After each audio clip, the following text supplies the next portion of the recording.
A paz do Senhor, queridos irmãos. Estamos aí na lição de número 10 do primeiro trimestre do ano de 2019. Primeiro trimestre esse que nós estamos tratando sobre a batalha espiritual. Hoje nós vamos tratar sobre o poder do alto contra as potestades, contra as hostes da maldade. O texto áureo está baseado em Lucas capítulo 24, e o versículo de número 49. Eis que sobre vós envio a promessa de meu Pai. Ficai, porém, na cidade de Jerusalém, até que do alto sejais revestidos de poder. Então, a leitura bíblica em classe para os irmãos que estão aí a acompanhar é Atos capítulo 8, do versículo 5 ao versículo 13, e do versículo 18 ao versículo de número 21.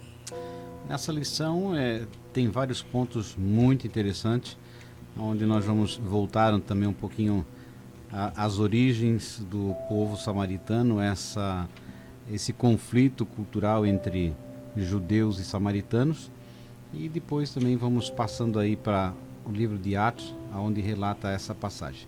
Então, os samaritanos, eles, para nós entendermos um pouquinho melhor, no Velho Testamento, quando Israel é formado, e ali o primeiro rei reina, que é Saul, e depois sucede Davi, depois de Davi Salomão, aí há a abertura, né, uma ruptura quando o filho de Salomão, Roboão, ele assume o cargo, e por não ouvir ali os conselhos dos mais velhos, ele toma uma decisão onde há uma ruptura, claro, tudo na direção de Deus, e 10 tribos vão para o norte, junto com Jeroboão, que era servo de Salomão, e ali eles dão início a nação de Israel separada. E por vezes até há uma grande confusão, quando cita-se Israel e Judá, confunde-se muito. E é interessante notar que Judá e Benjamim fazem parte da tribo de Judá, quer dizer, do reinado de Judá. E a capital é Jerusalém, né? Então, sempre quando cita o reino do sul, que é o reino de Judá, se fala de coisas boas, os melhores reis, as atitudes melhores, e o reinado do norte é tido como a nação que serve ao Senhor parcialmente e às vezes abandona completamente na apostasia, servindo a deuses. Então, a capital se torna Samaria. Então, em Samaria, esse conflito vai surgir depois, lá na frente. Já havia um conflito entre eles como irmãos, mas depois, no ano 722, quando o rei da Assíria leva cativo esse povo, deixando ali alguns, né? Então traz uma mistura de povos. Já era uma estratégia deles de fazer com que eles se enfraquecessem, porque haveria uma mistura. Então esse sincretismo religioso, essa mistura das nações, fez com que eles se afastassem da parte original.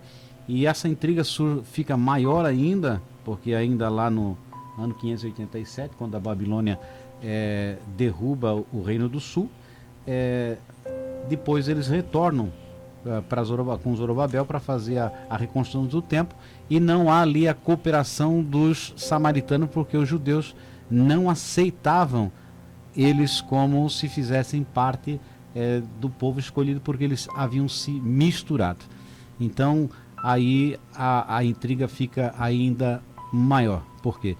Porque não havia uma aceitação deles como fazendo parte dos judeus.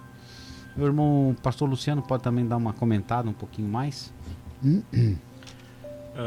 A paz do Senhor a todos. É uma alegria estar aqui com os companheiros Luciano, Sérgio, e agradecer a Deus pela oportunidade da gente olhar para esses textos que lançam alguma luz e nos permitem pensar a partir de um parâmetro seguro e bíblico sobre essa questão que está tão confusa na cabeça das pessoas, em especial no nosso país, que é constantemente invadido por uma onda de movimentos teológicos, entre aspas, né? Que são importados da América, né? Como também da Europa, e que trazem consigo reinterpretações um tanto quanto preocupantes. Então a gente volta para esse texto seguro e vai perceber a questão central das origens históricas e culturais de um certo modo de culto. E do texto em questão diz respeito a Samaria. Nós sabemos que ela foi fundada pelo pai do rei Acabe, né?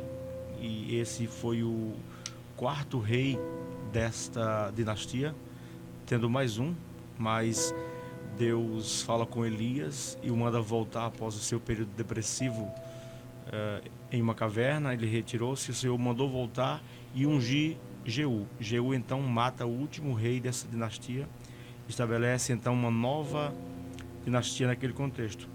E Samaria, ela é marcada justamente por essa entrada e saída de reis, e cada qual vai inovando, melhorando e acrescentando práticas de povos vizinhos, o que era expressamente proibido ao povo de Deus. Deus tem uma aliança com Israel, no sentido de que eles fossem uma nação que, pelo seu cuidado e pela ação de Deus, eles apresentariam ao mundo a ideia exata de quem era Deus. E justamente nesse contexto todo aí de divisão por questões religiosas e depois se tornam políticas, é que se instala um ambiente de profundo preconceito entre parentes, entre grupos irmãos que não conseguem se olhar, se perceber, e é nessa região chamada Samaria. Samaria, na verdade, ela não é uma cidade, né? É o nome de uma província com um conjunto de cidades, mas em dados momentos ela é chamada apenas de Samaria.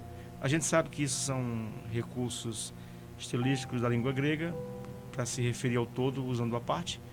Então é uma província com muitas cidades e que no período apostólico ela vai ser responsável pelo aparecimento de um personagem que representa toda essa somatória, essa acumulação de engano, de erro e de distorção e de mistura de ocultismo com a verdadeira religião dos hebreus.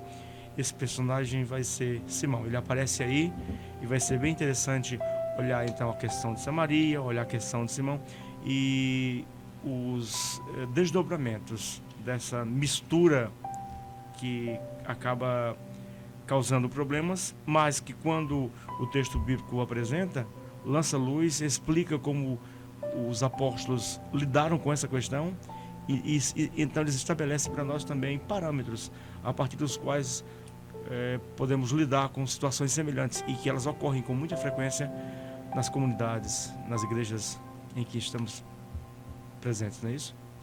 Muito bem. E aí, irmãos, temos na continuação, é o que podemos entender onde chegou ao ponto dessa grande diferença, já no terceiro tópico, a diferença entre os judeus e os samaritanos. Quando eles já retornam do cativeiro, houve aquela rejeição devido à grande mistura. E lembrando que já foi falado, só para ficar bem firme aí, quando você for dar aí a sua aula, é que Deus havia nomeado o povo de Israel para ser o seu povo, a sua nação separada, povo santo, povo adquirido, povo escolhido. E aí para nós, trazendo para nós, para o nosso contexto, sempre entendendo que Deus não negocia princípios. Os princípios de Deus para nós são inegociáveis. E é algo interessante para a gente parar para pensar. Que todo o princípio negociado lá no começo de Samaria gerou toda uma situação até quando o evangelho começou a ser implantado em Samaria. Para chegar no principal personagem aqui dessa lição que nós vamos estudar. Ele ser aceito e até ser cultuado como semideus, houve todo um processo, houve toda uma mistura, houve toda uma implantação de culturas diferentes E aí vamos trazendo, porque a lição ela tem que trazer algo que nos enriqueça como cristãos e que sirva para a nossa atualidade. Nós podemos ter conhecimentos de várias coisas, mas não trazer para dentro de nós a fim de melhorar a nossa fé. Porque reis que entraram e saíram desses reinos, eles tentaram de uma certa maneira melhorar o culto.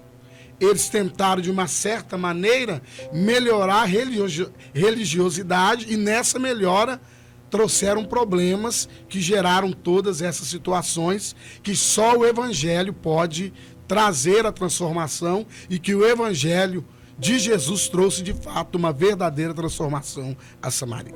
E quando nós olhamos no início já do reinado do norte, Jeroboão, com medo que as tribos retornassem para Jerusalém, ele já faz ali uma atitude totalmente avessa ao mandamento de Deus, repetindo o que aconteceu lá no monte, quando Moisés foi receber as tábuas da lei.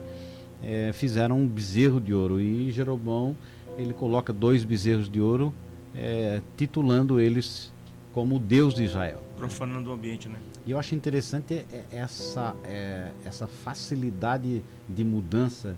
Claro que é cultural, que eles já vinham já de muito tempo com isso no coração, mas a idolatria é uma figura que perdura no íntimo do ser humano. É uma coisa que aflora muito fácil, né? Porque, imagina, eles adoravam ao Deus único e verdadeiro, e nessa mudança de reinado, Jeroboão intitula 2 bezerros, e eles se acomodam, ficam ali, não voltam a Jerusalém.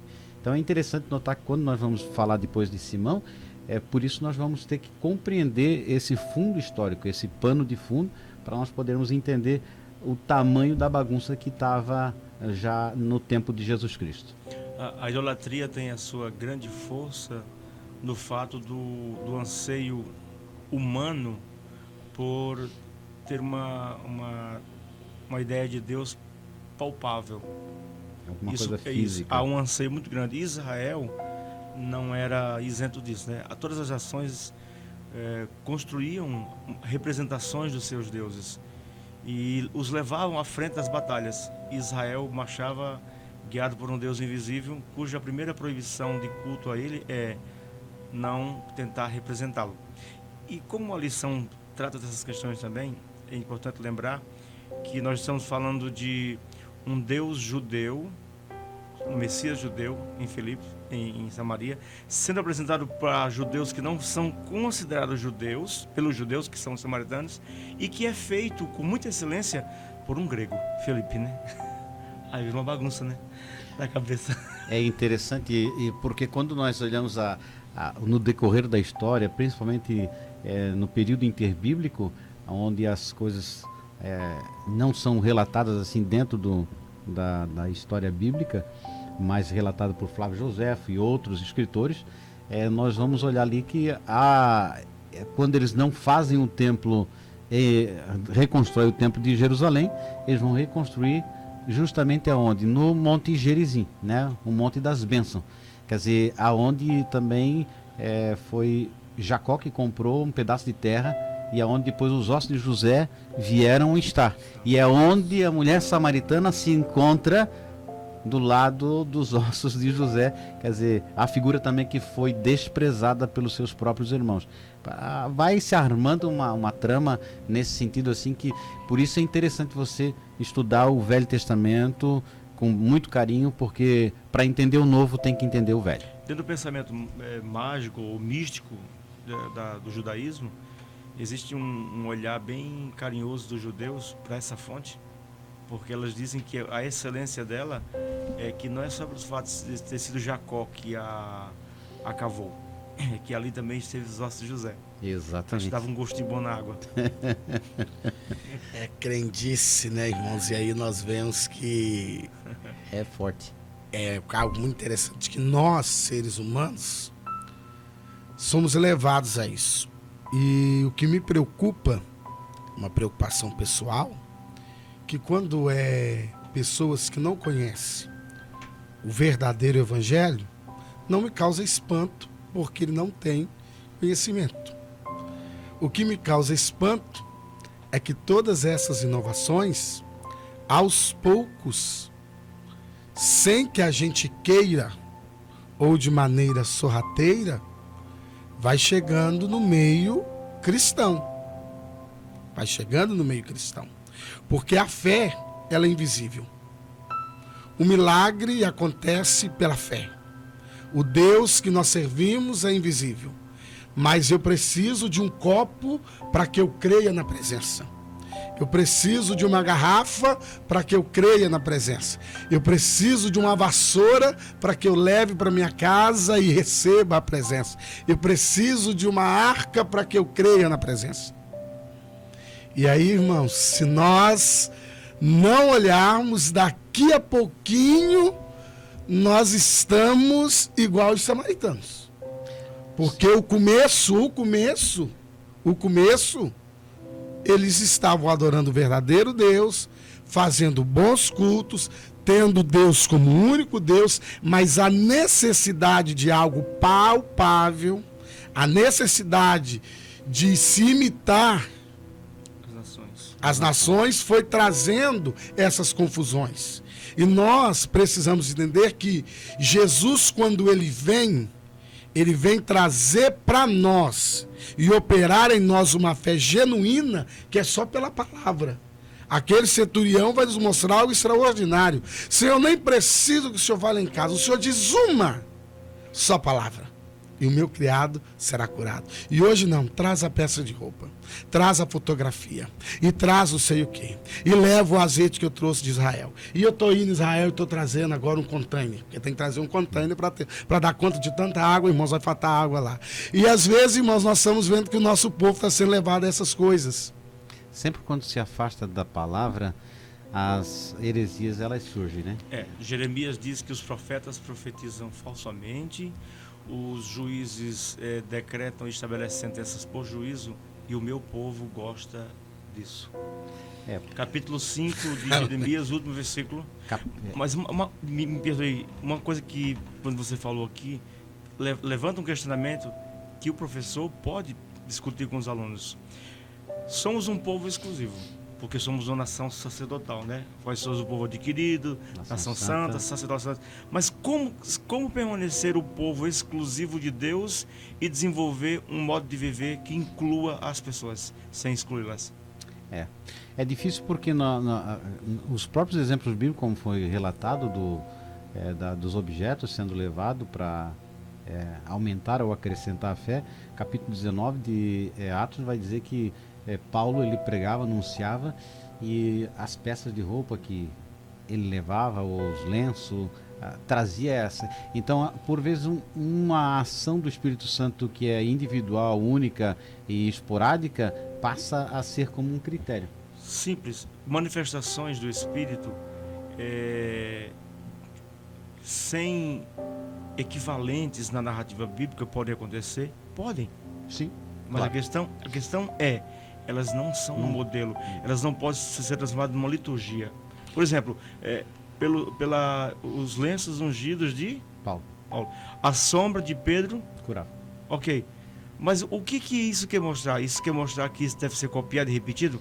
Não. Isso simplesmente quer dizer que quando esses homens viveram em tamanha comunhão com Deus, que tudo aquilo que eles tocavam, o que era a extensão deles, estabelecia o reino de Deus. Só isso.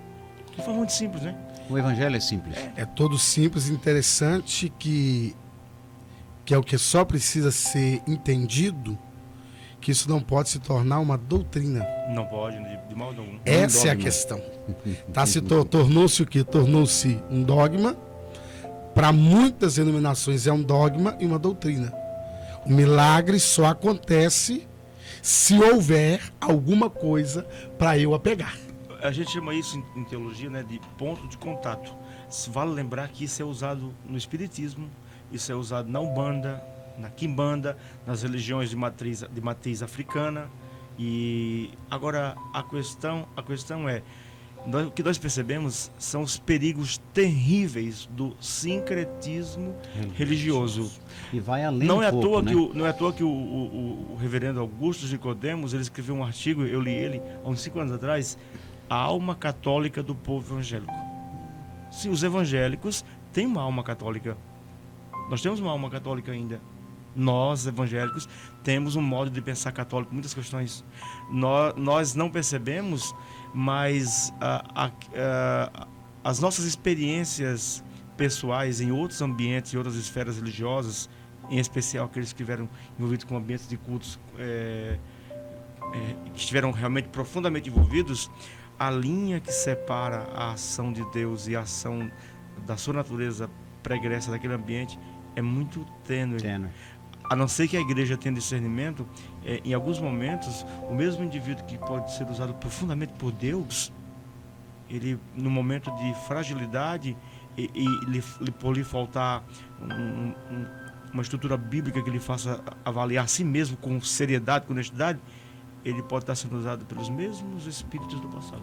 Dentro da igreja. E é interessante, irmãos, Com que certeza. é esse, para nós entendermos a lição, esse foi o conflito de quando Pedro e João chegam em Samaria. Por vezes, essa questão abordada pelo pastor Lucier acontece. A pessoa vem do espiritismo para a igreja e lá ele jogava cartas, adivinhava. Então ele lá e ele acertava. De 100 ele acertava 90, erra 10. Ele vem para a igreja. E ele vem na igreja e ele entra no mover de Deus e Deus transforma ele deixa tudo. E por vezes Deus usa essa pessoa. O Espírito Santo usa ela. E aí usa ela mais ou menos parecido da mesma maneira, mas com revelações de Deus.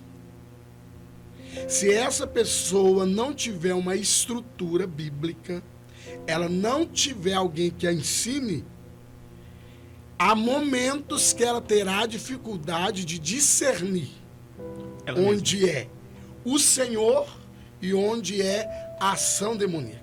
Porque esse que nós vamos tratar, ele estava servindo a igreja por um bom período de tempo. A sua fala realmente caminha na direção do texto, porque o texto parece propor isso. Existe uma teoria, um olhar sobre esse texto, como a igreja começava a tomar corpo, se tornar volumosa, os grupos religiosos organizados, perdendo membros dos seus cultos, desde cultos iniciáticos, cultos secretos, como a religião do Estado, né, o culto a César, então percebeu-se a necessidade de se infiltrar pessoas. E não brinquem com isso, porque isso é real. Aqui não, porque nós temos uma igreja aberta, mas nós temos casos de perseguição na história, quando a gente lê a história da igreja, sim, de membros de grupos secretos que se infiltraram. Aqui no Brasil, houve um caso real de um indivíduo, um jovem muito bonito, se envolveu, entrou, e em questão de 2 anos ele estava no topo da pirâmide daquela igreja, uma igreja com quase 3 mil membros, e ele foi ascendendo em todas as posições, e ele foi enviado pelo satanismo para aquilo. Só que tinha um homem de Deus ali com discernimento, foi desmascarado, mas constatou-se que ele havia dormido com mais de 100 mulheres da igreja para manter aquela relação de poder. E interessante que quando nós falamos nessa trama toda, há uma tendência do próprio povo, quando fala-se justamente dessa idolatria, para essa questão de manipular o divino, né? de tratar das coisas divinas como coisas que podem ser tratadas na esfera física. E não pode ser. Nós vemos assim, até há uma necessidade, alguns caminhos religiosos, por exemplo, vamos lançar a campanha, né, para alcançar tal coisa. Aí acaba aquela campanha, cria-se a necessidade de uma segunda campanha.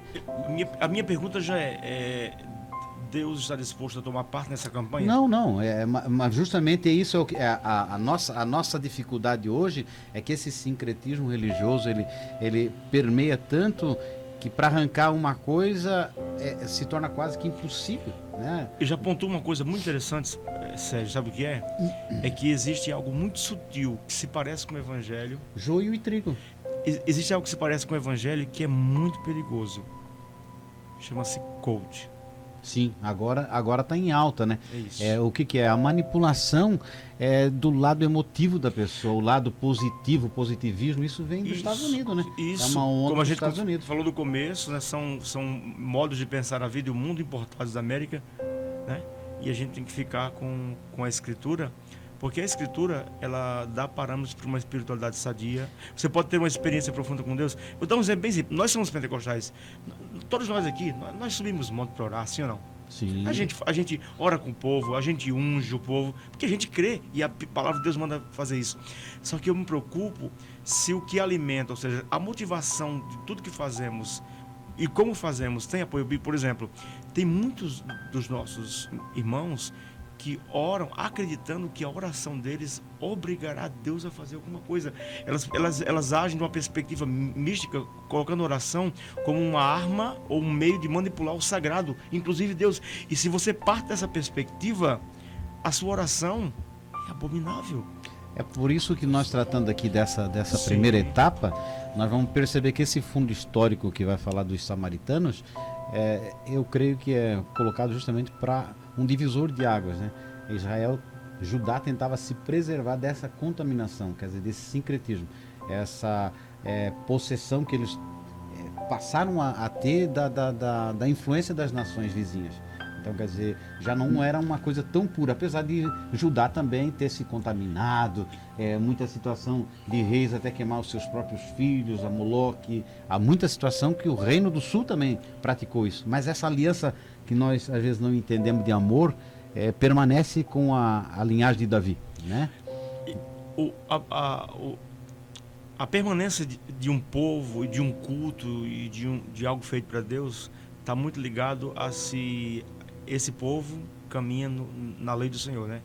A divisão do reino, 10 tribos do norte e 2 do sul. As 10 tribos deixaram de existir. Sim. Porque caíram. E Judá, a Bíblia, os textos bíblicos dizem que Deus trabalhou tanto com eles nos cativeiros, nas levas, que eles foram purificados de toda a possibilidade de voltarem à idolatria.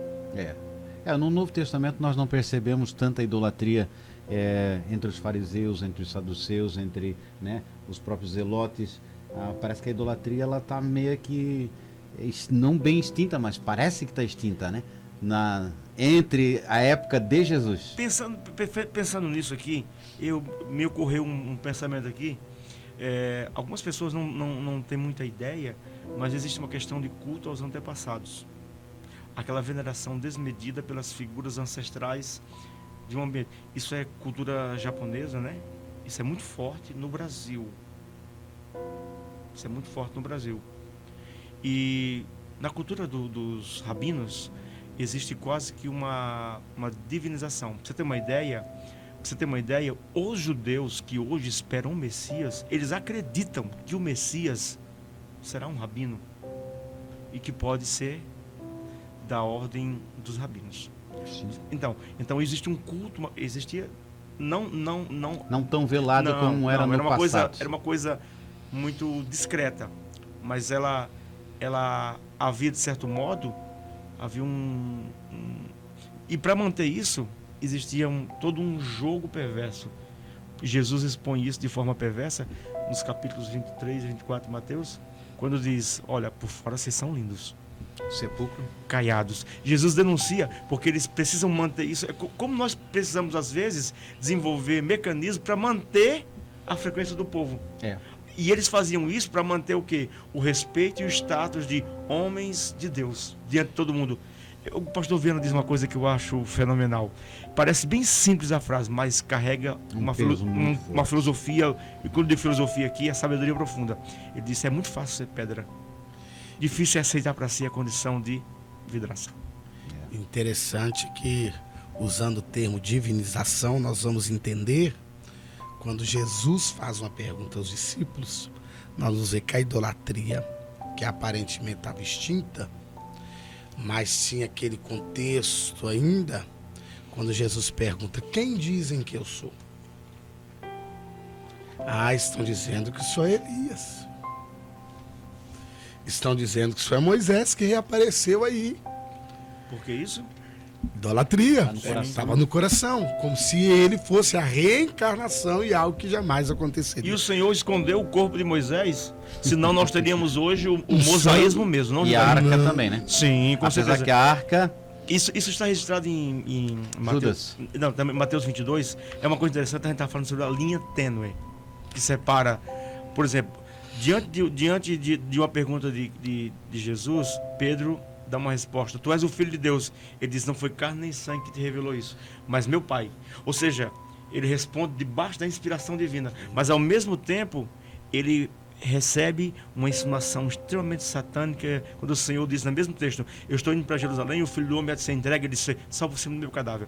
E o Senhor diz uma coisa, o Senhor Jesus diz uma coisa que eu até disse domingo, que eu estudo isso a vida toda e ainda não entendi. Jesus disse para Pedro: para trás de mim, Satanás. Observe que há um diálogo entre Jesus, Pedro, e como se o diabo estivesse ali. Para trás de mim, Satanás. Aí ele se volta para Pedro assim: porque tu entende tudo das coisas dos homens, mas nada das de Deus.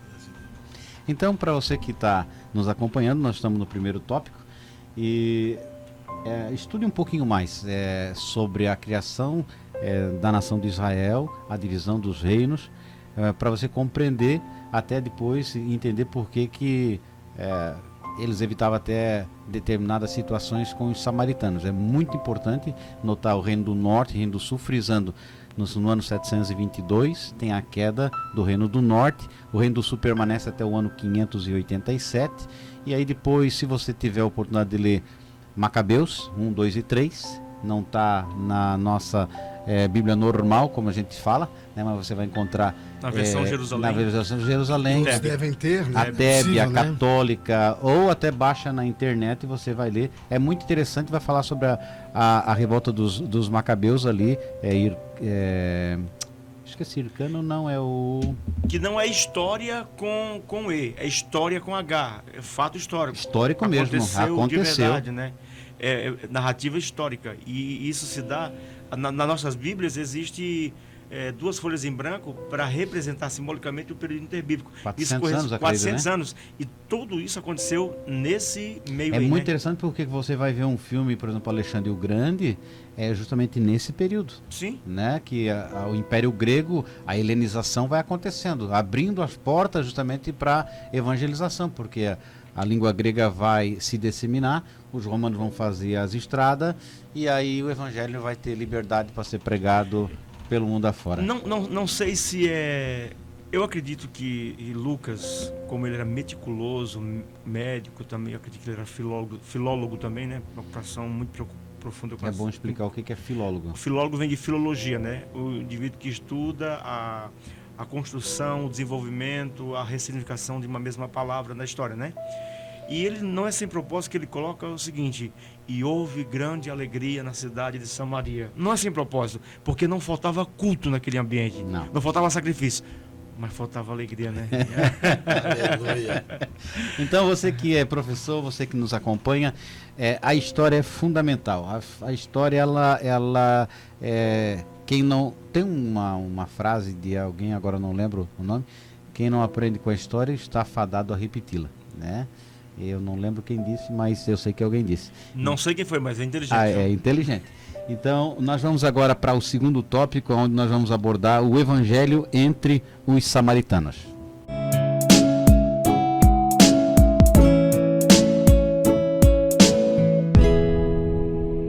Muito bem, então nós estamos aí encaminhando para o segundo tópico, o evangelho entre os samaritanos.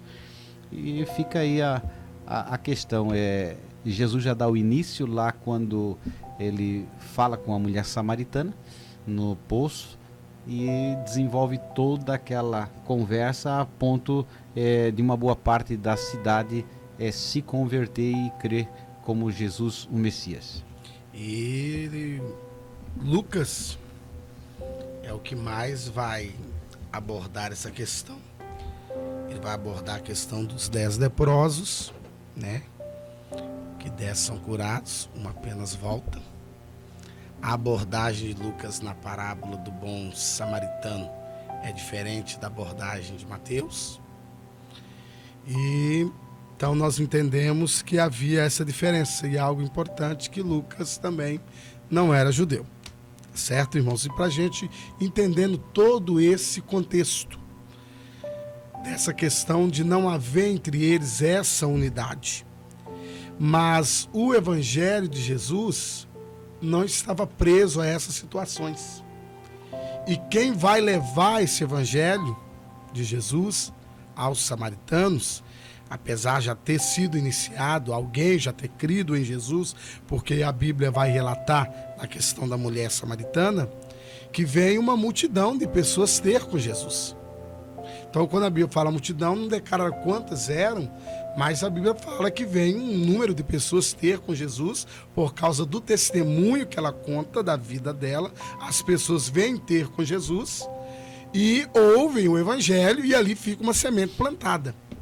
E em dado momento, né, Filipe se destaca como diácono da igreja e como um evangelista nato, né? Lembrando, só para você, quando for dar a aula, não esquecer que a questão ministerial é uma questão pessoal nossa aqui, brasileira, assembleiana. Naquela época não existia essa questão, porque é uma questão muito debatida, né? Nós hoje, principalmente assembleianos, trabalhamos com essa questão, né? Aqui no estado que nós estamos é auxiliar, diácono, presbítero, evangelista, pastor.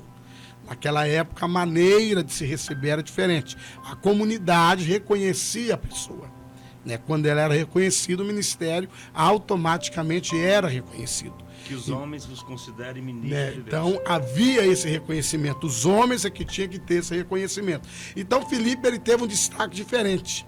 Ele não ficou limitado a servir à mesa. Aí tem um outro adendo que eu não posso deixar de falar, né, irmãos? Você foi separado aí para algum ministério, não se limite apenas para aquilo que você foi separado. Seja extraordinário, faça um pouco a mais, porque o Espírito Santo tem mais para você. E Filipe mostra isso. Que quando ele foi separado para servir à mesa, ele podia estar mais do que feliz. Não, sou feliz demais, já fui separado, porque é interessante que essa separação foi numa reunião que os apóstolos falam uma palavra muito interessante. Pareceu bem a nós e ao Espírito Santo. Você já pensou? Ao Espírito Santo pareceu bem a separação de Filipe. E Filipe não se limitou a ser apenas um diácono no serviço da mesa. Ele deu liberdade ao Espírito Santo a ponto de ele ser levado a Samaria. E quando ele é levado a Samaria, ele começa a pregar o Evangelho, e aí nós vamos ver a transformação que houve ali. Porque tudo que nós já ouvimos aqui no começo, esse sincretismo religioso, essa quantidade de culto, porque ali não faltava culto, não faltava religião e não faltava atrações, mas faltava o Evangelho. E o Evangelho é que preenche, e o Evangelho é que transforma, e o Evangelho é que muda vidas. E Filipe chega no meio dessa situação. E para chegar no meio de todo esse emaranhado de situações, só cheio do Espírito Santo para fazer a diferença. Até o livro de Atos dos Apóstolos, alguém já sugeriu que deveria ser Atos do Espírito. Sim, com certeza. E vale lembrar que essa segunda parte aqui, ela está muito ligada à questão da obra evangelizadora do Espírito, que se dá por homens simples, mas homens capazes de impactar e mexer com estruturas religiosas. E isso causava alvoroço, ao ponto de dizerem acerca de Paulo, né? E dos discípulos: aqueles que alvoroçaram o mundo chegaram até nós. Havia de fato um poder, uma presença, uma experiência que não era comum às outras religiões. Por mais que fossem atraentes, era sem vida. E por mais que não tivesse atrativos o Evangelho, ele era poderoso, ele provocava, era uma coisa que impactava. E vale lembrar uma coisa impressionante do Evangelho, é que o Evangelho, aparece no contexto da Palestina e do domínio romano, quando a expectativa de vida era 30, 40 anos.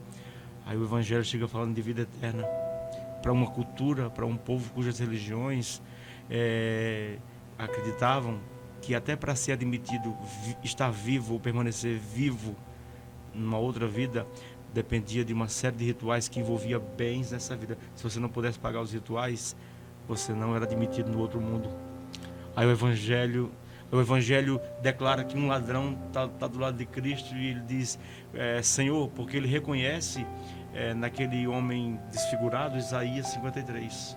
Ele disse, Senhor, quando entrares no teu reino, lembra-te de mim, né? E isso confronta o mundo dos mortos, isso confronta toda aquela religiosidade que trabalhava com o medo, com o pavor das pessoas. Fique tranquilo, hoje mesmo você estará comigo. E duas coisas que me impressionam sobre a ideia do céu. Jesus deixa claro, pelo que entendemos, que quem inaugurou o reino dos céus foi um ladrão. E ele diz para os fariseus, as prostitutas entrarão no reino dos céus antes de vocês. É uma provocação, é algo... É difícil assim você imaginar, porque o contexto é muito diferente do nosso. Como nós percebemos aqui, até uma coisa que não deveria deixar de ocorrer, e lá na frente nós vamos mostrar coisas que deveriam deixar de ocorrer, continuam ocorrendo, né? Que é essa manifestação do Espírito Santo, a forma como o Espírito Santo tinha liberdade de se mover no meio do apostolado e dos irmãos mais simples. Veja que o próprio Filipe está pregando em Samaria e se saindo muito bem diante de uma grande multidão. Mas pode observar pelo relato bíblico e acompanha a história da igreja, você vai descobrir uma coisa. Em tempos da igreja, em momentos da igreja em que o fogo do Espírito e o domínio do Espírito é apagado, se sobressai o poder político e eclesiástico. Então, a persuasão, né? O poder da mente. Quando você percebe o poder eclesiástico dominando as coisas, então nós sabemos que ali existe uma comunidade carente da manifestação plena do Espírito. Porque a manifestação do Espírito leva os homens ao seu devido lugar, servos. E a essência, porque quando nós percebemos que Pedro... ele está diante dos maiorais, do Sinédrio, e eles ficam observando as palavras daquele homem que era pescador, ou tinha uma linguagem um pouco mais simples, mas o que impactou a vida deles é a energia, né? Esse brilho nos olhos, essa força que tem o Espírito Santo na vida do indivíduo. Quer dizer, que faz o convencimento, que traz o confronto. E eles dizem, mas esses são galileus, né? Uma cidadezinha pequena, eles são pescadores, eles não estudaram aos pés dos melhores rabinos, não são a classe, a elite. Aí vem aquela questão da influência de quem com eles andava. Não, eles andaram com esse homem chamado Jesus. É a manifestação da divindade, quer dizer, você é afetado pela divindade, senão... Mesmo assim você percebe que como tem coisas que nós que são tão fortes, e como o Espírito de Deus é gracioso, ele permanece morando em nós e nos amando, mesmo sabendo que a gente não ama os outros como fomos amados, né? Porque os relatos do Evangelho diz, Senhor, nós achamos uns que em teu nome expulsavam demônios. Como eles não eram dos nossos, a gente os proibiu. É o medo de perder a posição. Ninguém perde aquilo que não é seu. A partir do momento que você precisa lutar, porfiar ou machucar, isso já não é seu. Não é mais seu. Então, voltando aqui à temática, é que Filipe, ele em Samaria, estando no auge, olha a nossa dificuldade. Interessantíssimo isso. Isso é coisa assim para você que está assistindo, dando aula, perceba que a importância do indivíduo é ser obediente. É conseguir ter a sensibilidade de ouvir a voz do Espírito Santo. Por quê? Porque o impacto que a audição afinada para ouvir o Espírito Santo fez com que ele saísse e fosse num lugar deserto, né? Lucas, ele é dramático, ele é pontual. Ele disse, no caminho de Gaza que está deserto. Vamos ser objetivos, né? Samaria está sendo sacudida por um grande avivamento. O catalisador disso é Filipe. Aí Deus pega e Tira de cena. tira de cena. E ele aceita. Aceita com alegria, né? Por quê? E ele aceitar, um homem de alta patente que tem poder de influenciar Uma nação. uma nação. E se nós olharmos hoje, até a grande dificuldade também do conflito, porque vai dizer que ele era eunuco, né? Esse homem era eunuco. Outro problema, porque para nós a palavra eunuco não faz muito sentido.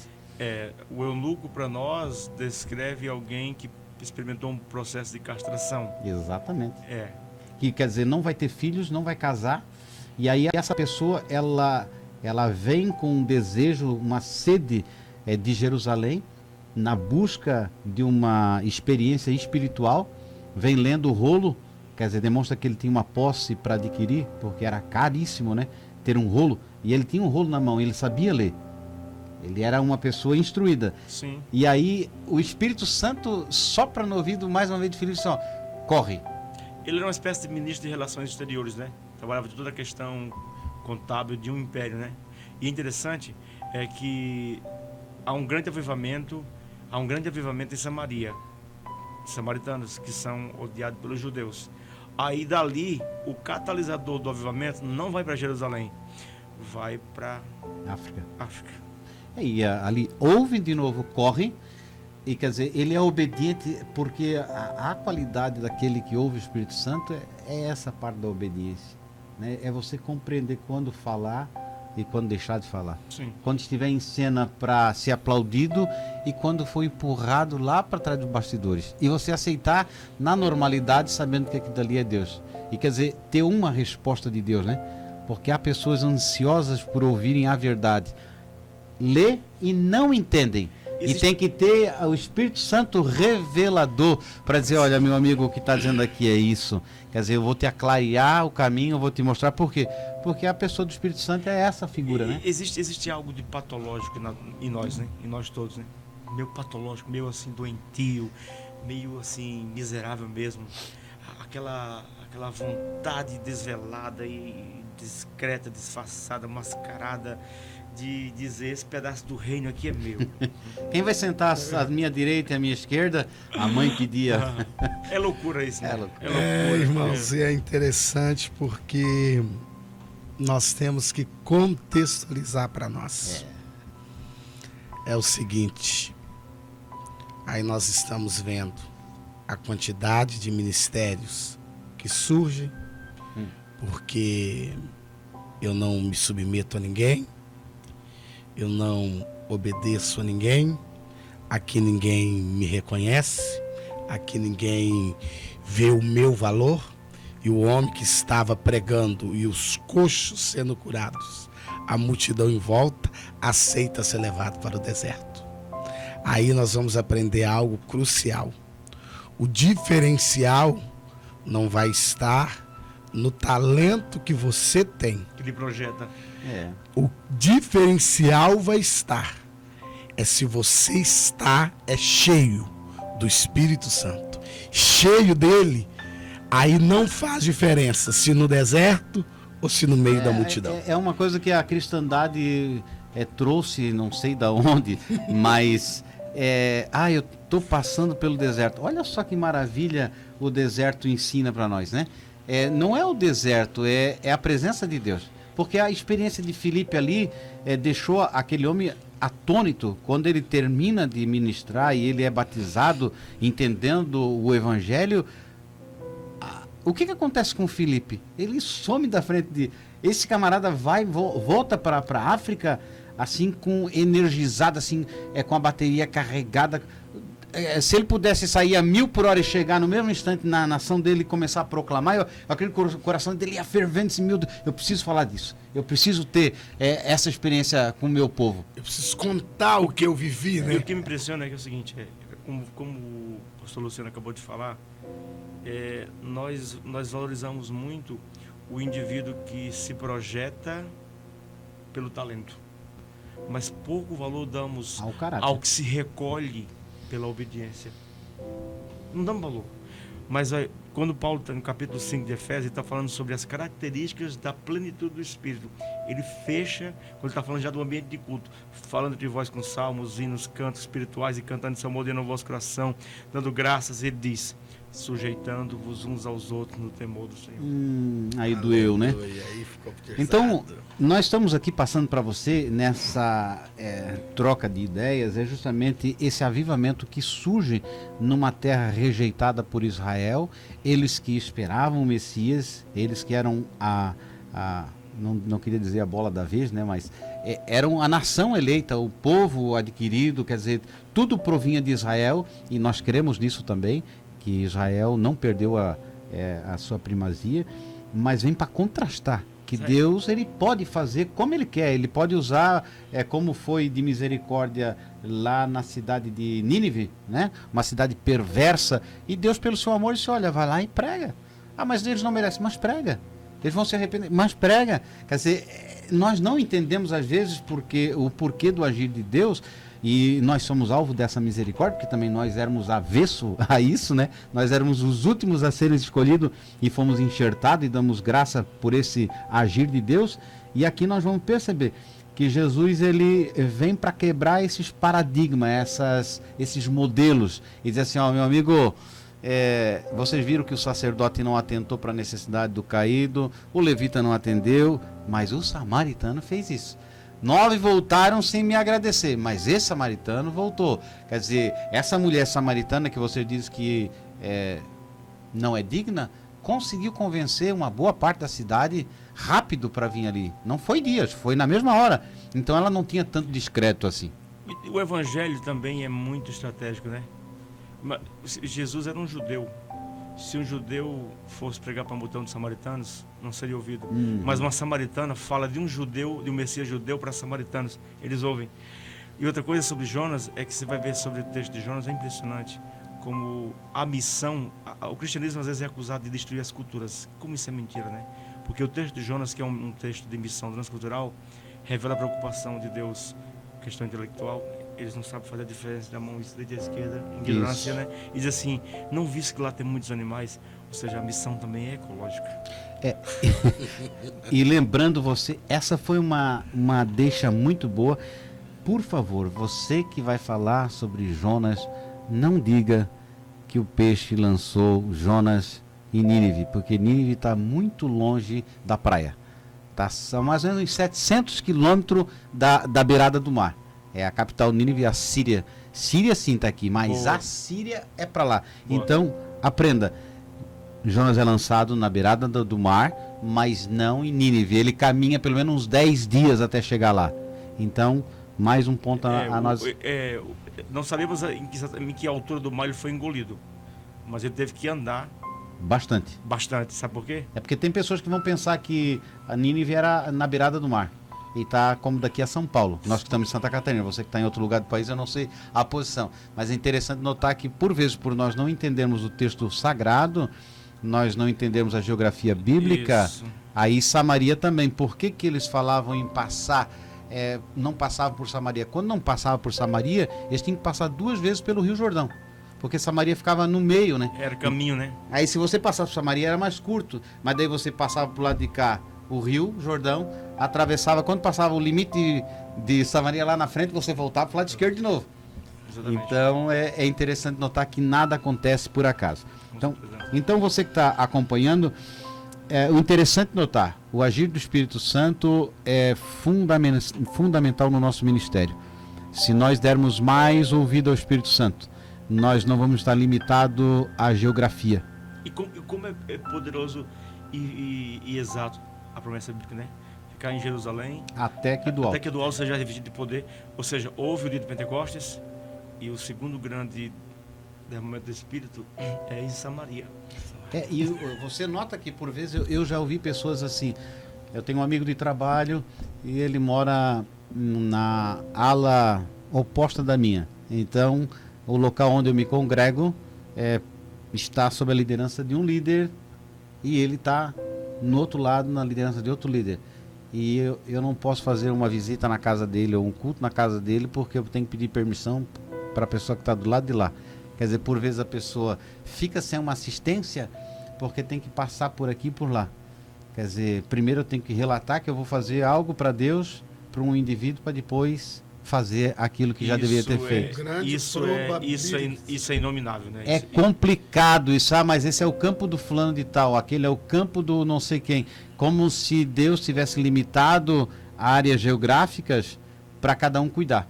Quer dizer, Filipe dá essa prova, o Espírito Santo toca essa... Não, sai daqui de Jerusalém, vai lá e prega. Ainda bem que Jesus não seguia esse modelo, né, na sua agenda de peregrinação, porque ele era um evangelista, ele era um pregador itinerante, né?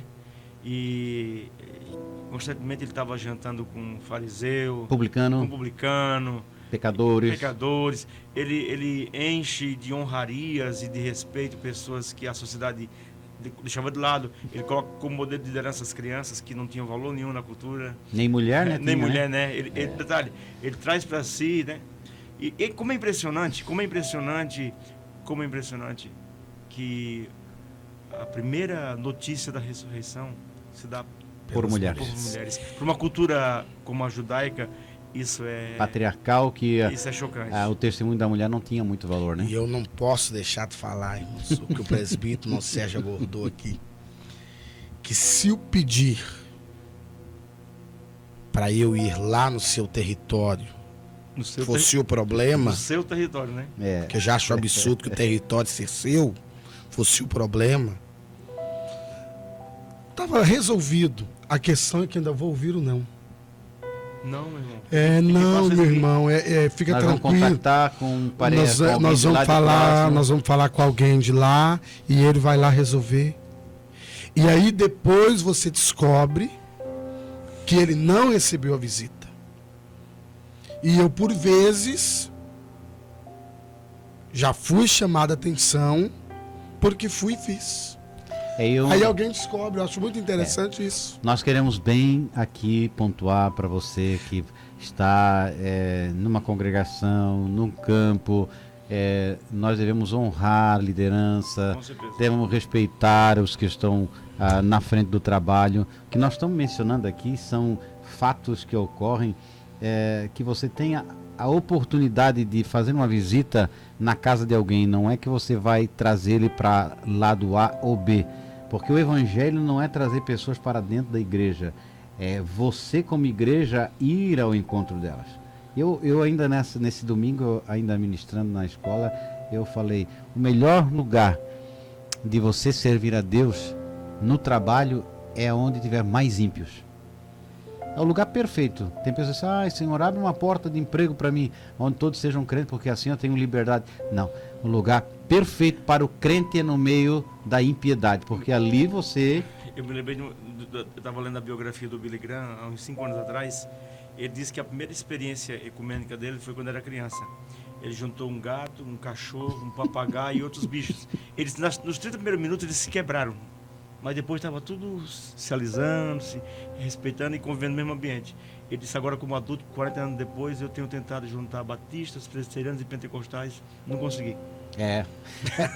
Porque nós acreditamos que as denominações, elas têm valor para Deus. Na realidade, o que tem valor para Deus é o caráter, como o pastor Lucier falou ali. Nós não vamos avaliar as pessoas pela habilidade, mas pela obediência e pelo caráter. Uma pessoa pode ser até simples e com português ruim ou sem estudo, mas se ele é uma pessoa obediente e de caráter, ele é fundamental. Ela é uma legítima representante do Evangelho. E acho que a questão que o pastor Luciano colocou aqui é o seguinte, a vida está acima das querelas teológicas, doutrinárias ou eclesiásticas. E nós temos que ter, sempre eu penso assim, nós temos muito mais pontos que convergem do que divergem. Sim, e por vezes nós estamos mais preocupados naquilo que diverge do que naquilo que converge. E eu acho que assim, um conselho prático para a vida desconfie de quem sempre concorda com você. Ouça vozes que lhe provoquem, que lhe façam repensar e que lhe façam ver os pontos cegos da sua crença. É muito bom. Aqui nós vamos ver, para nós pincelar e finalizar, Filipe prega o Evangelho, é uma aceitação tremenda, porque o manifestar do Espírito Santo, isso que não deveria parar, e nós temos visto um cessar, né? Não somos cessacionistas, né? Mas por vezes parece que nós somos, porque as pregações são mais, às vezes, demonstração de sabedoria do que demonstração de poder. Paulo disse, não fui ter convosco, né, com sabedorias humanas, com filosofia, mas eu fui com demonstração de poder e autoridade. Do Espírito. Exatamente. Não é gritar. Mas, por vezes você vê uma pessoa assim, eu tive na Bahia, em São Francisco, na Itália, em tal lugar, e lá aconteceu isso e aquilo. E no lugar onde ele está não acontece. Então, Ontem a gente ficou aqui impressionado. O evangelista José Carlos trouxe uma ministração nos 40 minutos, falando calmo, como ele fala, e manso, sobre Cristo. E ficou 40 minutos. E a gente viu a igreja toda hipnotizada pela palavra. Isso é o fundamental. E quando ele fez ele só fez, você não gostaria de vir à frente? A gente via as pessoas chorando e não houve... O que houve foi uma presença real do Espírito. Todos que estavam... Porque quando nós olhamos ali a ministração de João Batista e confluíam para ele todas as pessoas, quer dizer, todas não, mas é uma hipérbole, mas uma grande multidão, não havia sonorização. A aparência dele também não era muito agradável, né? Nem a alimentação dele era muito rica, mas as pessoas iam.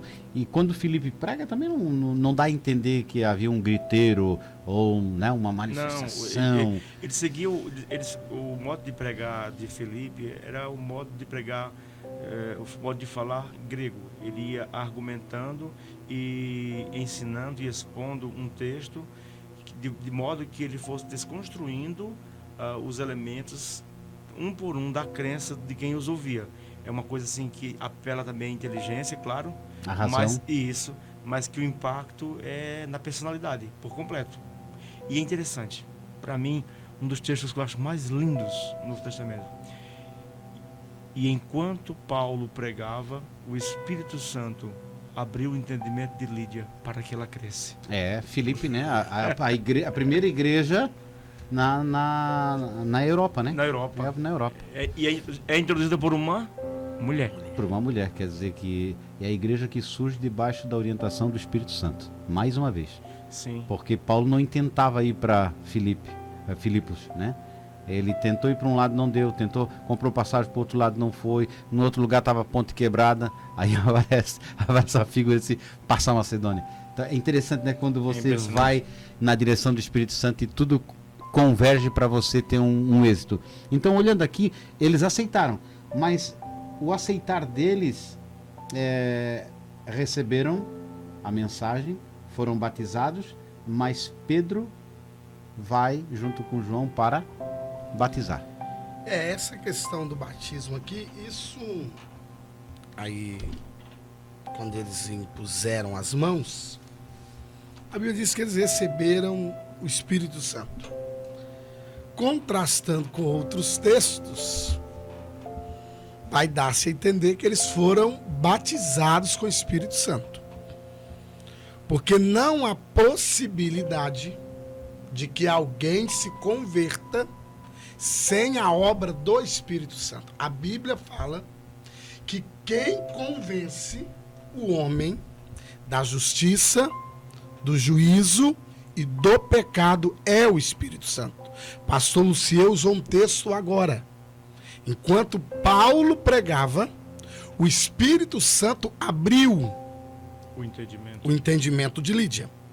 Então eu creio que Filipe pregou, eles se converteram ao Evangelho, e por vezes nós vamos ver que Pedro chegava em lugares e perguntavam, que quando ele chega na casa de... Me fugiu o nome agora, de Cornélio, ele pergunta, e vocês já receberam aqui o Espírito Santo? Não, nós não recebemos ainda. Ele impõe a mão e as pessoas recebem o Espírito Santo. Ali já o texto explica de uma maneira mais clara que eles são batizados com o Espírito Santo. Então eu creio que aqueles recebem agora o Espírito Santo na condição de um batismo com o Espírito Santo. Porque quando eles aceitam a Jesus, e a Bíblia Paulo já vai nos ensinar um pouco lá na frente, que o Espírito Santo é o selo. Ele é o selo. Então a pessoa levantou a mão, aceitou Jesus como Salvador, ele já é selado, ele já recebeu um selo. Batizado com o Espírito Santo ou não, ele tem direito à salvação. Porque batismo com o Espírito Santo é diferente da salvação. Me permita. Sim. É que essa linguagem aí, o selo do Espírito, né? Isso é uma linguagem portuária. Quando uma carga chegava nos portos gregos e romanos, né? Eles traziam o selo talhado na madeira. E significava que era impossível falsificar ou impossível alguém que não o proprietário pegar. Então isso significa bem claro, fica bem claro para um ambiente cultural onde as pessoas talhavam o corpo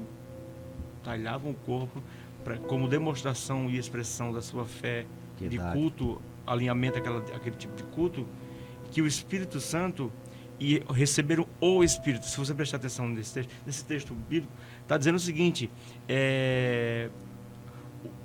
os cultos de vocês, eles são marcados por supostas visitações do Deus de vocês no ambiente do culto. O Evangelho não. O Evangelho tem uma proposta diferente.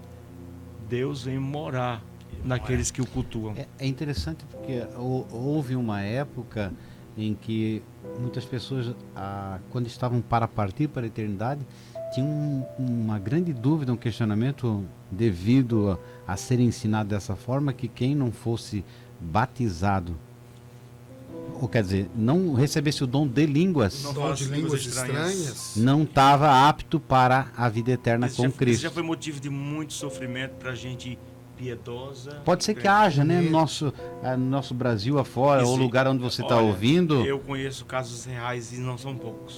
Eu conheci um indivíduo em Mossoró, Rio Grande do Norte, durante 30 anos. Ele conduziu o culto matutino de 5 a 6 da manhã sem falhar.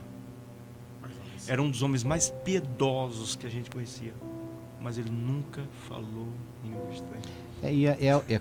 Como nós falamos dos outros dons, não há essa percepção, por exemplo, por alguém não profetizar e ter dúvida da salvação, ou por alguém não ter o dom de maravilhas ou de revelação e ter dúvida. Mas como foi muito enfatizado que era um dos requisitos fundamentais na vida cristã, ser cheio do Espírito Santo ou falar em línguas, e isso também é outro equívoco quando pessoas ministram a palavra. Sim. Há pessoas que pensam que o que fala em língua estranha e prega é mais espiritual daquele que prega sem falar em língua estranha. Pois é, mas isso é um olhar assim que revela imaturidade. Uma leitura assim pobre da Escritura, né? Pois é, imaturidade. Porque na verdade a preocupação do Evangelho não é somente com os dons do Espírito. Que essa é uma questão. Com os frutos do Espírito. Porque os dons, a questão dos dons no Evangelho, para mim, aí a opinião, e os irmãos vão poder discordar, é o seguinte: para mim a manifestação dos dons é algo muito fácil, porque é algo que procede do Espírito, porque a Bíblia fala que os dons do Espírito são dados à igreja de acordo com a necessidade dos santos. Sendo em vista a necessidade. Agora, o fruto parte de mim. Aí eu começo a demonstrar que o verdadeiro evangelho entrou em mim e eu começo a dar fruto. Eu começo a produzir. Aí já é diferente. Já não parte do Espírito, já parte de mim. Interessantíssimo. Vamos, essa sua fala é perfeita. A questão é a seguinte: é que a ação dos dons em mim apresenta Deus para os homens, mas o fruto do Espírito apresenta Deus para mim. E o interessante é que quando você vê a linguagem dizendo que nós, gentios, fomos enxertados em Cristo como videira verdadeira, é de se imaginar que não haja outro fruto do que o fruto da vida. Então, isso deveria ser uma naturalidade. Por isso, quando diz, pela graça sois salvos, não vem de vós, é dom de Deus, não vem pelas obras para que ninguém se glorie. Nós somos feitura sua, criados em Cristo Jesus para as boas obras. Quer dizer que quando eu pratico boas obras, não é porque eu sou cristão. É uma obrigação nossa. Eu não pratico boas obras para ser salvo. Por ser salvo, É que eu pratico boas obras. Porque as obras revelam um estado de salvação. Exato. Misericórdia, bondade, sensibilidade, Exato. mansidão. Isso sim são traços de uma legítima espiritualidade. Que Porque tá bem para bem longe daquele olhar equivocado do crente extremamente pentecostal. Esse é o verdadeiro Pentecoste, né? Porque, exatamente, mas aí é a ligação, né, o pastor Lucia? É a ligação. Quer dizer, você deveria se preocupar quando não reproduz o caráter de Cristo, a mente de Cristo. Porque você deveria estar, e eu também, ligado à videira. Então, nós recebendo a seiva dela, nós devemos reproduzir isso. Por isso somos discípulos, somos aqueles que seguem o Mestre. Então temos que reproduzir os atos do Mestre. Pelos seus frutos os conhecereis. Os conhecereis. Então a questão do batismo fica bem claro. É claro que algumas pessoas vão imaginar de outra forma, mas nós acreditamos que ao aceitar a Cristo, toda pessoa aceita porque o Espírito Santo a convence.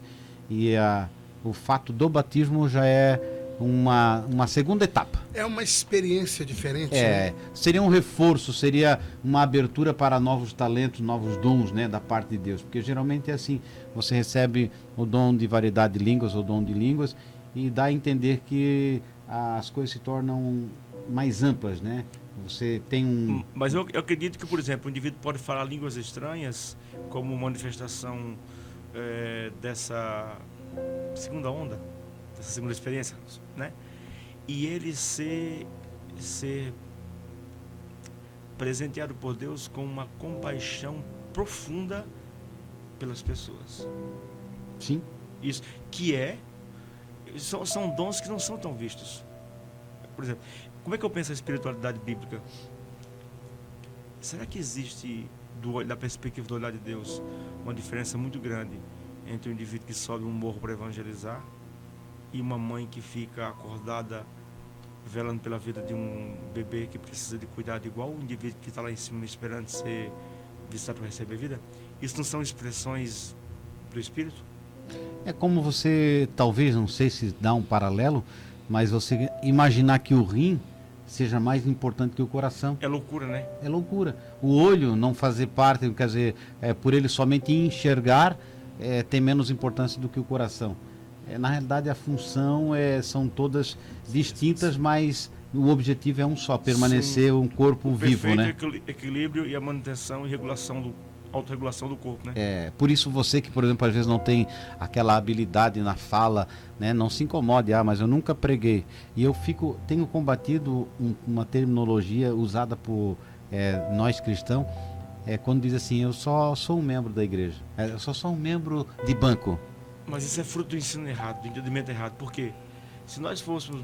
Para mim, eu falo línguas estranhas e outras coisas, mas eu encontro uma grande fonte de consolo no ministério de João Batista. João 14:33 diz: na verdade, João Batista nunca fez nenhum sinal. Enoque, mas né? Tudo quanto ele falou era verdade. E quem é que dá? Quem é que o avalia corretamente? O próprio Senhor. Porque dos nascidos de mulher não há nenhum que seja maior do que João. Agora veja. O menor? Mas o menor de vocês pode ser maior do que João. Então nós estamos finalizando a segunda etapa e vamos para o termo da lição, onde nós vamos agora tratar de um assunto extremamente importante, não que os outros não sejam, que vai falar sobre Filipe em Samaria e Simão o Mágico.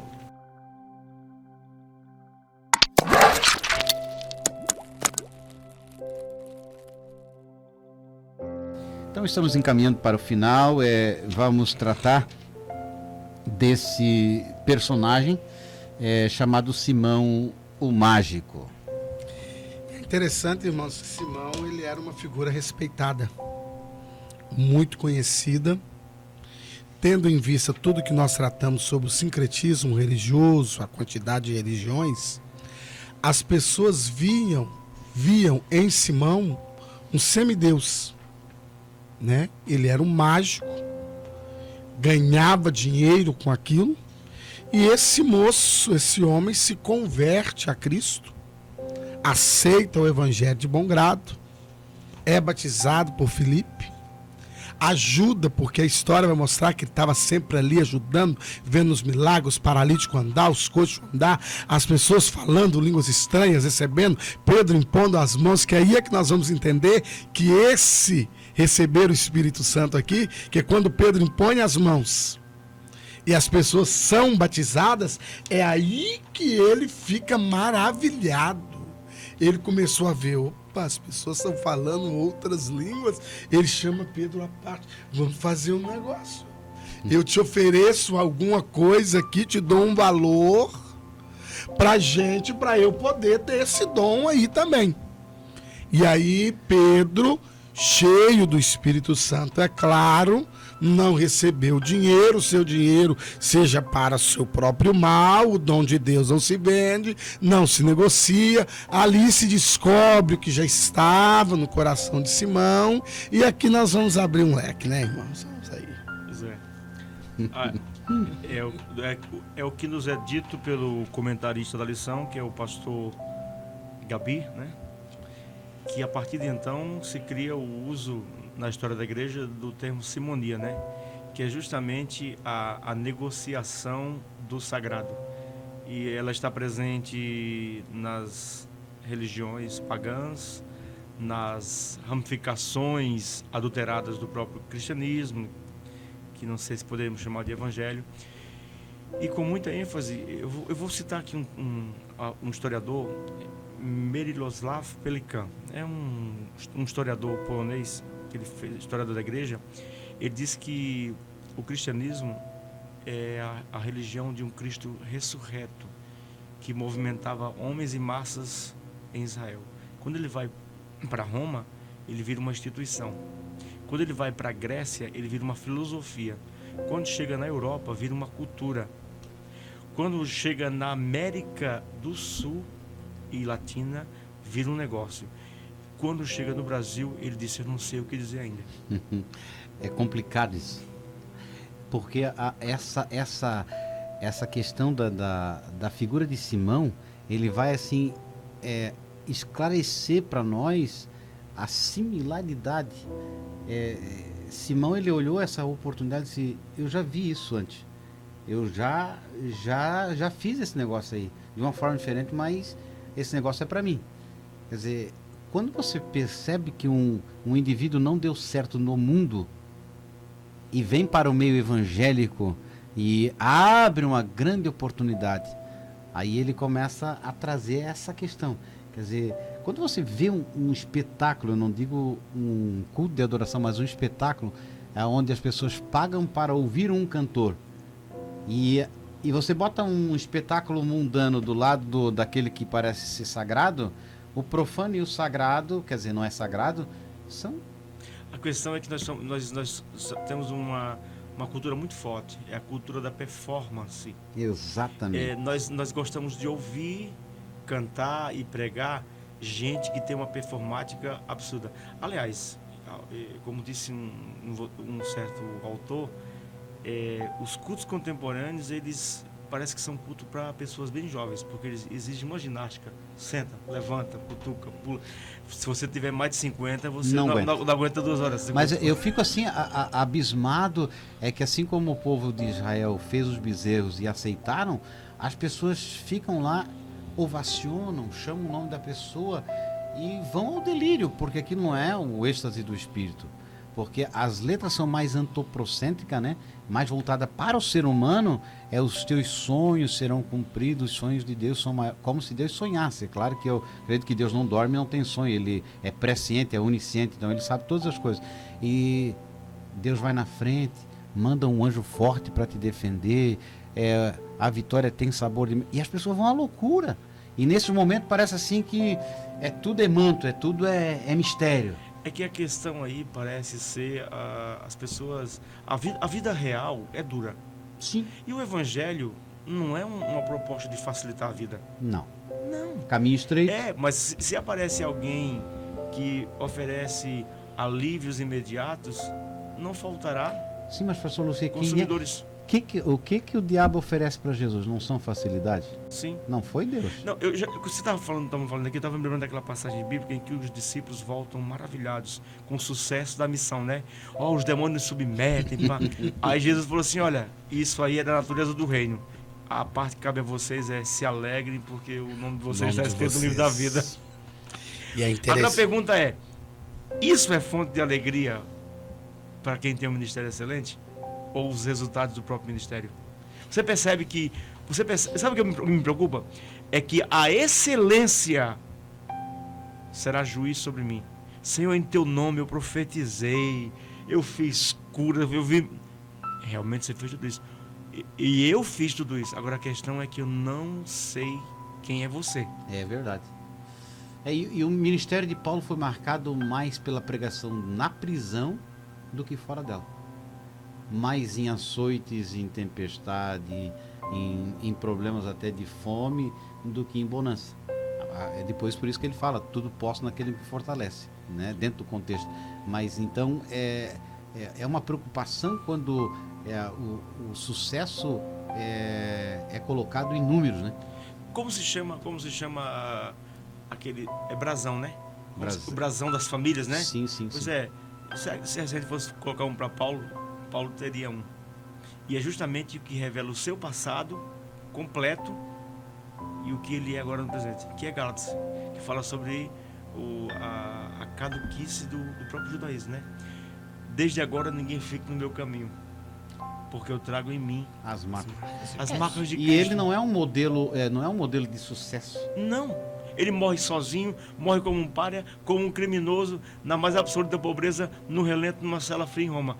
Ele não é, em momento algum, um modelo para a teologia da prosperidade. Não, de jeito nenhum. E nem para quem quer ter sucesso, likes e dislikes, sei lá como vamos falar isso, mas é uma figura assim que no final ele até dá um ar assim de tristeza quando ele diz assim, olha, Demas me abandonou, traz a capa, pega os livros, quer dizer, ele está assim em extrema angústia, mas ele tem a convicção de ter lutado o bom combate, né? Ele tem a convicção, isso que é importante, porque a prisão machuca, né?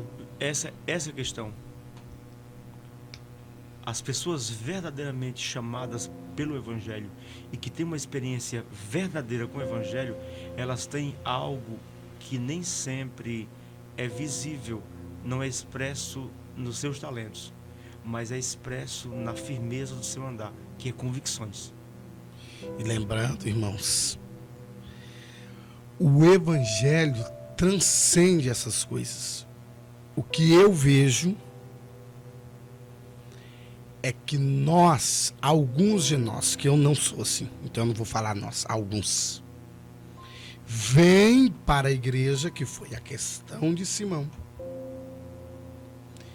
E quando chegam no ambiente da igreja, sentem falta de algumas coisas lá de fora. E esses que sentem falta das coisas lá de fora, são os que mantêm os altos cachês, são os que mantêm os bons, eu não vou dizer os bons pregadores, bons palestrantes. Eu ouvi um radialista, em determinado, acontecendo um evento grandioso, um congresso, e ele ouviu a pregação de um grande pregador desse evento, e no dia seguinte ele disse o seguinte, e eu ouvindo a reportagem, e eu fui obrigado a concordar. Ele disse, ouvi pregação do pastor fulano de tal ontem à noite no evento tal. E fiquei arrasado. Eu imaginei que os crentes eram um povo forte, era um povo preparado, era um povo pronto, era um povo capaz de vencer qualquer situação. Mas com a ministração daquela noite, ele descobriu que o povo não passava de uma plateia de derrotados que dependia de alguém que lhes enchesse o ego para que eles fossem ao delírio. Isso um radialista não crente. O nome disso é exegese. Irmão, se eu fiquei tão, eu vou dizer ao presídio Sérgio, ao pastor, se eu fiquei tão arrasado como cristão, quando eu ouvi, porque eu também ouvi a mensagem e voltei para casa revoltado com o que eu vi, porque eu vi o delírio do povo. E isso é o que Simão quis fazer. É a manipulação, né? Ele quis manipular, ele achou, eu consigo manipular, eu vou fazer isso aqui crescer. Mas é interessante porque quando o irmão fala assim, o pastor Luciano fala, não te interrompendo, mas para não perder a essência, é o que o pastor Luciano tinha puxado o gancho lá do coaching, né? É a questão de você ser medido porque as pessoas vibram, ou porque as pessoas pulam, ou porque as pessoas choram, não a segunda-feira ou o dia após. Quer dizer que elas continuam nas mesmas práticas, o evangelho transforma, liberta. É o poder de Deus, porque se não for, é emoção. Eu estava ouvindo 2 pastores conversando. Um disse para o outro: estamos vivendo o maior avivamento da história dessa igreja. Aí o outro perguntou: e quantas pessoas novas foram arroladas ao hall de membros? Ele disse: não, a gente perdeu 500. Exatamente. Porque o avivamento verdadeiro não tem a ver... Vai expurgar, né? É justamente isso. Que é o confronto, porque a palavra confronta. Então, de um modo geral, nós ignoramos na prática, na praxis, aquilo que nós celebramos como credo, como crença. Você que está nos ouvindo, faça uma reflexão. Nós estamos aqui só para provocar. Sim. Essa é a nossa intenção como subsídio, não ler o texto como está aqui, né? Mas está dentro do contexto. Faça uma reflexão se o local onde você congrega afeta a sociedade, diminuindo a criminalidade, o divórcio, a violência, o abuso sexual. Isso é o evangelho. Perfeito. A Bíblia diz que Paulo chega em uma determinada cidade e os cidadãos daquela cidade, depois da exposição, queimam os livros de magia e ocultismo. Agora, você vê que nas cidades onde supostamente existem mega igrejas ou igrejas que fazem espetáculos tremendos, eu estou pensando em várias do país inteiro, viajei muito pelo país, você vê o índice de criminalidade, pedofilia, violência, crime organizado. Mas não fora. E o pior, lamentável, quando não, algumas dessas instituições acabam se transformando em lavanderias do tráfico. Eu estive no Rio, em São Paulo muitas vezes, e ouvi de pessoas sérias envolvidas com a igreja, com o resgate de pessoas no presídio, dizer assim: ó, o que a gente faz? A gente vai, traz o cara para cá, só que o cara sai daqui e o cara sabe como funciona aqui dentro. Aí ele vai lá e encontra a mesma prática que ele vinha aqui dentro lá. Exato. Aí o cara volta Simão, 2 vezes perdido. Essa questão é muito assim provocativa porque ela dói, né? Por vezes nós não queremos ouvir, mas o povo deveria amar mais a palavra, estudar a palavra.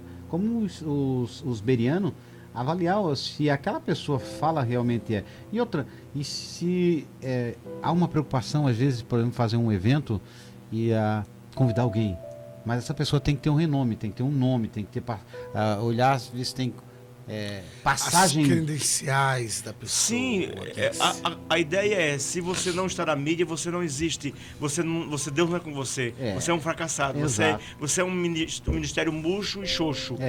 Que conversa é essa? Isso é mentira. Porque o ensinamento pode vir das pessoas que já estão na sua congregação e às vezes nós não valorizamos. Os legítimos pregadores estão ali, pessoas com as quais você convive e que você conhece o proceder e o andar delas. Então às vezes você traz uma pessoa de outro estado, de outra nação, é como se aquela pessoa fosse a detentora de um poder que vai mudar a vida das pessoas. E o poder que vai mudar a vida das pessoas já está ali, que é o evangelho. Se o evangelho não mudou a sua vida até hoje, você não conhece o evangelho. As pessoas querem a noite do milagre. A noite do pijama. Não o milagre da noite. E na realidade, irmãos, nós estamos querendo a mágica do Simão. Quer ver uma coisa? Eu gosto muito de Atos 3, porque Atos 3 revela um problema terrível, né? Eu sempre pergunto para as pessoas: você quer milagre? Quero, amém. Pois é, mas milagre tem responsabilidades, né? Claro. Lembra do rapaz? Os judeus iam para o templo e levavam dinheiro para os que estavam nos degraus. Ele estava com a aposentadoria garantida. Enquanto ele estivesse ali, ele recebia todo dia. Estava garantido. Quando Pedro, em nome do Senhor, o cura... Tira a fonte de lucro. Tira a fonte de lucro dele. Ele agora tem que trabalhar e se manter. Ou seja, ele não pode mais viver escravo de uma condição aleijada. Agora ele está de pé, agora se vira. Agora, o milagre traz responsabilidade. E é complicado porque quando você percebe que pessoas como Simão vêm para o nosso meio e, por exemplo, descobre que se ele saber alguns versículos e como ele falar bem diante do público, ele pode ser um itinerante. Aí ele pode cobrar 300 numa noite, 400 na outra, e não precisa mais trabalhar. Aí ele fica durante a semana estudando as estratégias e se projetando, e as pessoas o convidam, e a vida dele passa a ser agora ministrar a palavra, não viver a palavra, ministrar a palavra. Aí o presbítero Sérgio abordou algo excepcional. É loucura. Ministrar a palavra, eu vou ousar dizer aqui, qualquer um pode. É como um agora, vendedor, né, viver a palavra, olha que nós daquilo. temos um vendedor nato, então não dá nem para discutir. Aí conhece o produto, vai vender. Agora, irmãos, porque quem vai nos ouvir é os irmãos. Você é nosso irmão, como nós aqui somos irmãos. Nós estamos mais do que na hora de acordarmos e entender. Esse aqui está apenas me vendendo um produto. E eu não preciso de ninguém que me venda produto. Não. Eu já conheço o Evangelho. Acho que uma coisa muito boa que a gente aprende com os vendedores, eu fui vendedor há um tempo, é aquela pergunta clássica daquelas velhinhas. Meu filho, esse produto é bom mesmo? Você já provou? É verdade. E aí para finalizar, você também é responsável quando você paga para as pessoas um valor exorbitante. Às vezes um salário mínimo é pago para uma noite. E ainda se fica com a questão assim, será que paguei o suficiente? Quer dizer, e às vezes para fazer a doação daquele mesmo valor para a viúva, para pagar a luz daquele que está desempregado, dói. Então a nossa questão de irmandade deveria ser não uma noite de sonhos, mas eu acho que nós temos profundos traumas éticos. Essa lição com o pastor Luciano e o pastor Luciano teria que ser com mais uma hora. Mas nós queremos agradecer você, né? E compartilhe, divulgue, ore por nós. Nós temos um blog aí que vai estar na descrição. Tem um material riquíssimo ali com vídeos e escritos também, onde você pode acrescentar. Mas o fundamental é viver o Evangelho. E uma coisa, aproveitando o gancho, né? Lembrando aos irmãos que na data de junho, nós teremos aqui o Pastor Altair, o simpósio da Escola Dominical aqui do campo, né? Vai estar ministrando de forma muito excelente alguém que hoje trabalha muito a questão da hermenêutica, do entender corretamente as escrituras no ministério. O pastor Altair Germano, de Pernambuco, de Abreu Lima, né? Isso, de Antonina. De Antonina, o pastor Fábio Pimenta. A gente fala assim... eu conheço pessoalmente os dois, porque já convivi com os dois, já estive com os dois, né? Os dois são pastores de igreja, né? Então são gente piedosa, mas que tem uma formação bíblica, teológica, acadêmica respeitável, né? E eles não se fazem valer disso, né? Mas eles são piedosos, né? São gente séria, mas são pessoas que vivem regularmente estudando e com certeza tem muito a acrescentar. Sentar para ouvi-los, acho que é um princípio, né? Acho que por isso que Deus deu duas orelhas pra gente, dois ouvidos, né? E uma boca, né? Uma boca para nós falar. Então nós agradecemos a todos vocês e fiquem todos na paz do Senhor e até a próxima lição.